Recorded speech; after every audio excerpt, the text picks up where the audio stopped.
గోవిందనగరి గ్రామంలో సుందరయ్య అనే రైతుకు 10వ తరగతి చదివే కొడుకొకడున్నాడు. అతని పేరు రమేష్. రమేష్ మంచివాడే కానీ కోపిష్టి.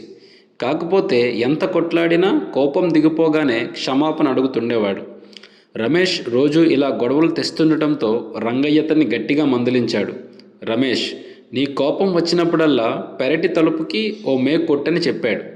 రమేష్ ఆ తర్వాతి రోజు నుంచే మేకులు కొట్టడం మొదలుపెట్టాడు.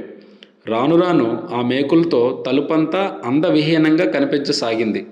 ఓ రోజు రంగయ్య రమేష్కి అది చూపించి, ఈ మేకులతో తలుపు చూడటానికి అసహ్యంగా ఉంది కదా, నువ్వు కోప్పడే కొద్దీ ఎదుటివాళ్ళు కూడా నిన్నిలాగే చూస్తారని చెప్పాడు. అర్థమైంది నాన్న, నన్ను నేను మార్చుకుంటాను అన్నాడు. అప్పుడు రంగయ్య, మంచిదే, నువ్వు కోపాన్ని నిగ్రహించుకున్న ప్రతిసారి ఒక్కో మేకును తీసేస్తూ ఉండు అన్నాడు.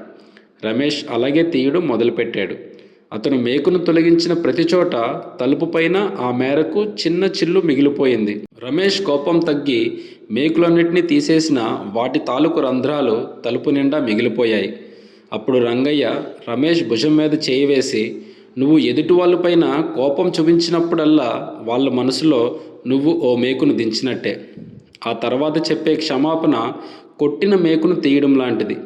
నువ్వెంత నిజాయితీగా శ్రద్ధగా మేకును తీసినా ఎదుటివాళ్ళ మనసుపైన ఇలాంటి చిల్లు ఒకటి మిగిలిపోతుంది.